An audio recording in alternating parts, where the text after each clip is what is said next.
Welcome back. Today we are talking with Michael White, the author of Situational Awareness in the latest edition of the True North Resilience magazine from DRI Canada. Michael, great first segment. Lots of interesting information there.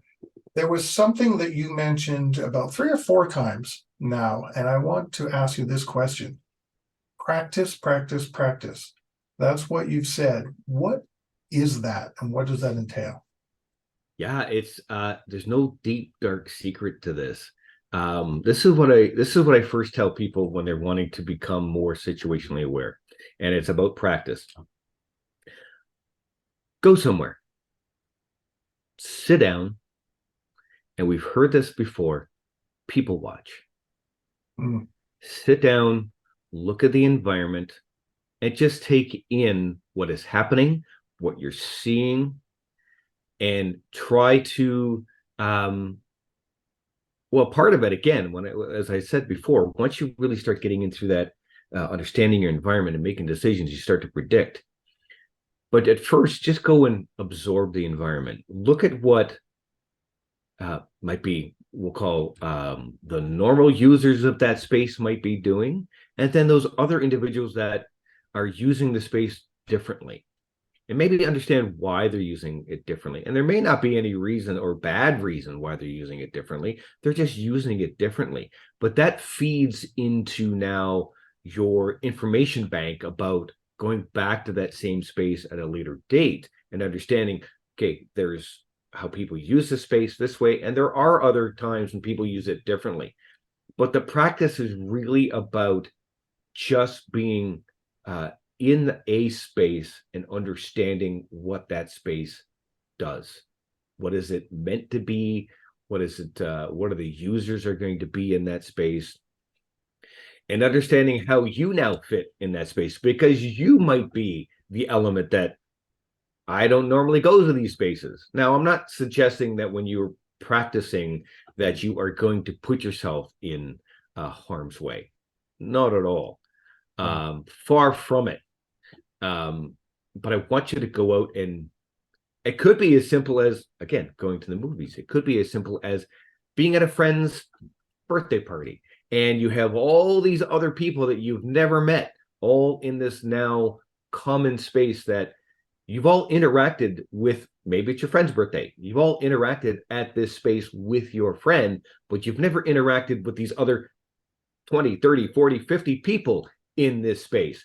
And they're all going to, we'll go back to perception, they're all going to perceive that this space is used 20, 30, 40, 50 different ways. So now the task is for you to take that in. Just sit back, watch how that space is being used. Some people are going to use it for certain ways. Some people are going to use it in different ways. You might take your own perceptions and go, I wouldn't use the space that way. Mm. But the practice part is, again, to start taking off those layers of your own perception and just understanding how that space is being used and taking in that information and how it's now going to inform and form your decision making. And what are you going to do next, right? Again, that's that practice in my head. Okay, I've got 20, 30, 40, 50 people here. The what if. Let's play the what if game. What if we all had to leave this space quickly? How are we getting out? What do I need to do? What do we need to do as a group? How do I best communicate that to myself, to the other individuals around me, or maybe to the larger group as a whole? But it's really just about people watching and environment watching. And when I also say environment watching, you could go to environments where there's absolutely nobody there.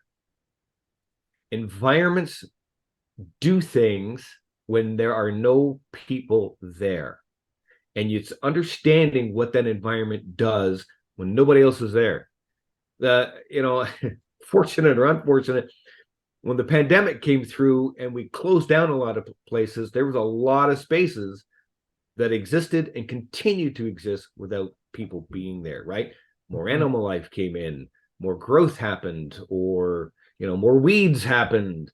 And it's understanding how that space interacted without anybody, and then how does it interact now with people being in it, vehicles going by it, vehicles going through it, whatever, construction happening.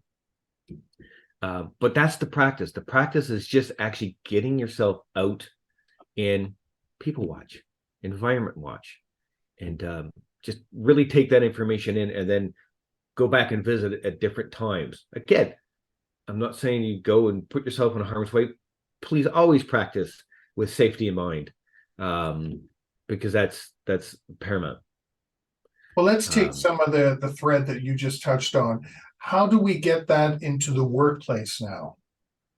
Because Yeah, your introduction, you mentioned you have worked in security. So how do we take this situational awareness and put it now into the work environment?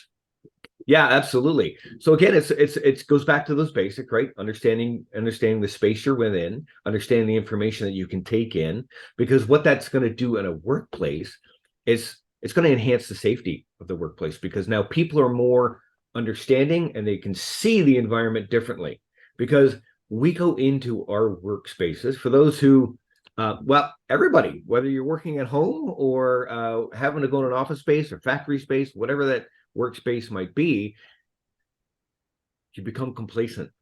You become Mm, complacent with the environment you're going into. And the idea is, again, let's peel back those perception layers and be able to take in the information about what is actually happening in the environment and how is that going to affect me or affect others. And when it becomes down to understanding the environment, it increases, again, it increases safety, increases better decision making when it comes to safety. It becomes, and with that, you now have the benefit of efficiency, because now I'm seeing it differently.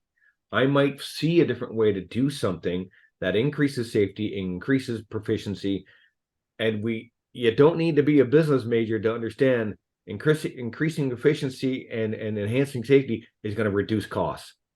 Overall costs for the business are going to go down. And that's just, not to belittle it, but that's simple math, right? That's that, right? And again, when we enhance safety, improve efficiencies, reduce costs, we're doing that with, again, going back to some of the pillar parts of this whole thing, communication. We're improving the communication to say, hey, we can do this to change the efficiency. This is going to make this a lot more safer. This is going to do this. And someone somewhere in a back office going, we just saved a bunch of money because there's no injuries on the site. They've found a better way of doing it. And that's all because we've now created a greater situationally aware environment of what's going on and what we all need to do together. And Does it again, also help with working with other people? Because absolutely. you have to read people too, right? If you're in a meeting or even online, someone's got a frown or they're hunched over, not paying attention, whatever the case may be. If you're practicing situational awareness, then it should help develop stronger business relationships or working relationships, I should say, not just business, but Oh, working, absolutely. right? Yeah, absolutely. Again, that's that whole people watching, right? You're understanding Yeah, how people yeah. are reacting or acting in the environment. So you're right. You're sitting at a boardroom table with a bunch of hunched over people. It's like, what happened just happened in this room? Did they all just receive bad news, or they all have bad news to give? What's the situation, right? Again, that flip-flops between the whole personal and business, right? Understanding what people are exhibiting in their body language, and knowing how you actually exhibit your body language and how you exhibit, I'm excited, I'm afraid, I'm happy. Other Mm, people, there's many different many emotions out there that are, for one person, and that's the exact same thing, right? The smile is universal. um, Feeling sad, showing anger. There are all similarities in everybody that's walking on this planet. Yeah, there are people that can mask it and hide it very well, but you're looking for those things to understand why is this environment affecting them the way it is, and how does that play in for me, and what should I be aware of in my environment?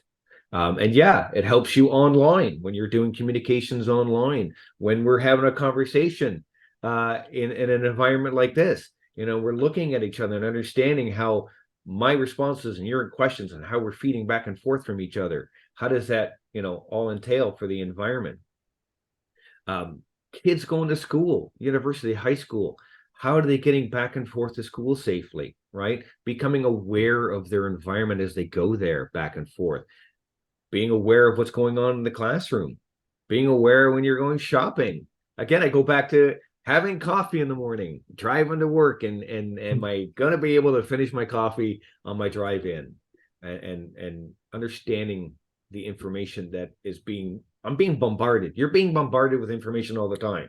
Yeah. It's understanding what information you need to now know. Again, peeling back your own perceptions of what that really is, and taking that information and making good decisions, communicating it, and then, of course, as we've said, and as you've already pointed out, practice, practice, practice, um, to get it and do it.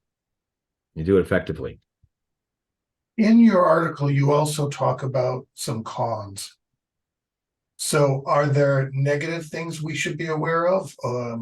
Overthinking, over analyzing, paranoia, even? Yeah, yeah. One of the things I want to say that when you're learning situational awareness, and we already pointed out about the whole self-awareness, also comes a little humility, right? Um, and we joked about it at the beginning, but being situational aware does not make you James Bond. It does not mean you're going to be able to get yourself out of a split second situation. And as we all know, you're supposed to cut the red wire.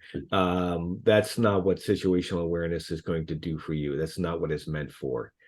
So understanding that you're not invincible, um, and you're not going to be a superhero because of you're situationally aware. So yes, people they overthink it. They try to overanalyze all the information that they're seeing, and again, that analysis then starts feeding backwards into your own perceptions, Mhm. and that's what we don't want. We don't want you to be clouded by your own perceptions. And one of the other problems that happens is when you're overthinking and you're overanalyzing, and you're thinking that you're James Bond, you get this false sense of security, false sense of safety, because you've reclouded, added layers of perception back on.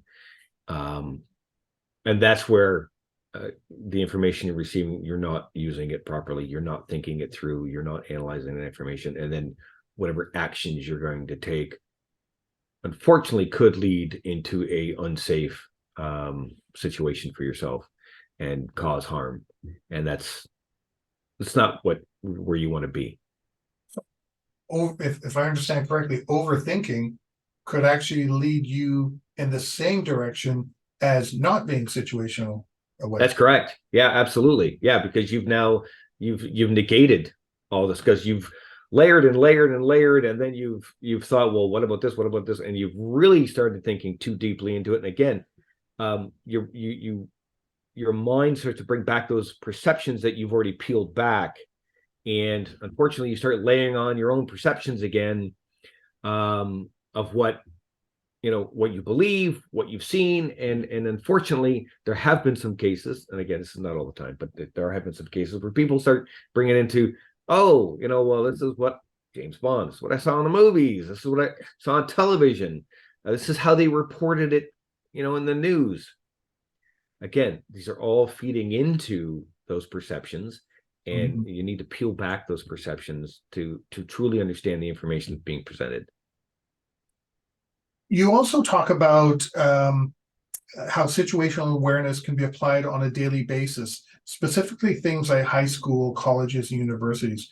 Can you expand on that a little bit? Because I think this is kind of an important piece, considering, unfortunately, some of the things we're seeing in the news these days. Yeah, they are a bunch of unfortunate things. We talked about the movie theaters previously. We talked about going to the store, and high schools and grade schools, colleges, universities. There are situations that have happened in all of those environments that have been very similar and very tragic. And again, I don't want to give any perception, as we try to stay away from that, that situational awareness is going to mitigate all those risks. to you in those environments. But what it will do is, again, the students walking to school, walking to class within the hallways of those environments, understanding what the normal use of those spaces are, what the intended use of those spaces are, what is actually currently happening in those spaces. I traverse through it, and being able to understand where you are in that space. And if it's a matter of how do I, if I needed to get out of the space, how am I going to do it? Then figure it out, learn the space, know where my exits are, know what usually happens in this space and what doesn't normally happen in this space, and practice that decision making in your head to know that in a situation you're gonna do the right thing and be able to get yourself out of harm's way. And this goes to concerts at schools or concerts that you're going to go to in general, right? Festivals, large events. We talk about the friend's birthday party, whatever that situation is, right? The everyday coffee drinking in the morning, going into my car, every day. And most people, and we talked about this, most people unknowingly practice situational awareness. They just don't realize that they might be actually doing some of it some of the time, but they are. They may not be doing it to the full extent and appreciating that they're collecting this information and making decisions on that. But we kind of do it. We kind of instinctively do it. Some better than others, and that again comes with practice. As long as we practice and practice and practice, right? Do I think we're going to become perfect? No, but I do think we just need to, if the more and more you practice and the better you understand and peel back those perceptions of environments and understand the information that you're soaking in and how that helps you inform decision making and helps you form your reaction to an adverse event that could happen. Right? Again, this starts feeding into that predictability. You can start to go, okay, right? I think this is priming to. There's going to be an argument over there. I could just see how people are gathering. You can start hearing the voices starting to get raised. Maybe I don't want to go walking over there. Maybe I'm gonna cross the street. And again, that's high school environment, right? College environment, university environment, shopping mall, restaurants. Yeah. Unfortunately, family functions, friends functions, right? Maybe I just want to be on the other side of the yard. Maybe I want to be on the other side of the street. Maybe I just want to get myself out of this hallway and go around the other way to get to my class. Or it's happening in front of my class.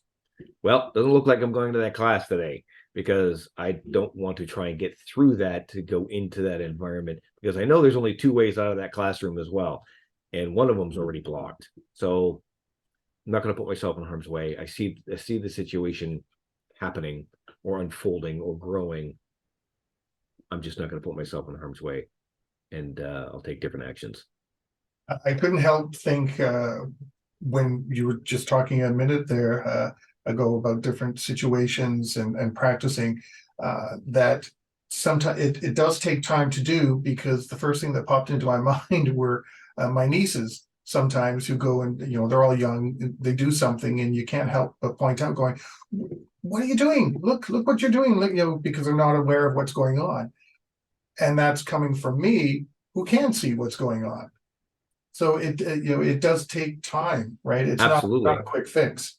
Absolutely. But I still think there's opportunities, even with using the example of young kids. I think there's opportunities and teaching moments, to have discussions to say, oh, did you see that? Did you understand that? What happens if we change that? Then what would you do? How would you, play that out? And again, with high school students, it's a people watching game. It's getting to understand, just take the time to. One of the things I do, when I walk into a new environment, walk into a new store, or walk into a restaurant. Sometimes the people behind me don't like it, but I walk in, I open that door, and I step in that door and I pause. I stop for 3-5 seconds and I just look around. I want to understand, what am I walking into? So I stop at the door, I'm looking at my environment. Okay, I'm taking inventory of what I immediately see. And I do the same thing when I'm leaving that environment, because maybe that door opens out onto the street. I Yeah. open the door, I take my first step out, and I stop. I want to see what's going on. Okay, traffic's still moving. People are not running across the street. Nobody's screaming and shouting. I don't see fire trucks or police cars screaming down the road. There's not an ambulance parked in front of me for some reason. Okay, I'm taking in my environment before I now put myself into that environment. Because if there is something happening, I'm going back inside. I'm finding a different way to go. I'm removing myself from that situation, whatever that might be. And it may not be even harm. It may just be, you know what, there's an ambulance sitting there and they're trying to treat somebody. I don't want to get in their space, because now I'm just going to impede the treatment of whatever's going on. So I'm going to be that person that's going to help them, saying, okay, we can't leave the restaurant right now. Everybody go and get another appetizer. Everybody, maybe I'm just going to increase sales to the restaurant. But right, it's becoming, again, situationally aware in a good sense that I'm helping them out. They got a job to do, and me walking out going, "Whoo, boy, am I full," not going to help what's going on there. Yeah, I think I've been one of those people who probably stop behind you. What is this guy doing? I kind of do the same thing. I walk in and I start looking left or right. I don't stop, but I do start looking left or right all the time. So, Michael, thank you so much for joining us today. I really enjoyed our talk, and congratulations on the article in the True North Resilience magazine from DRI Canada. And I think you should be able to get a copy for anyone listening or watching by going to the DRIC, Disaster Recovery Institute Canada website. I think you can subscribe or something to it. But this was a great article. Thank you so much for sharing your time and expertise. I really enjoyed it. Thanks, Alex. I really appreciate the opportunity. I really do. Thank you so much. You're welcome. Great to have you, and everybody watching and listening, stay prepared, everybody. If you liked that video, thumbs up. If you didn't like that video, thumbs down. But leave me a message and let me know your thoughts. Of course, don't forget to subscribe. And in the meantime, stay prepared, everybody.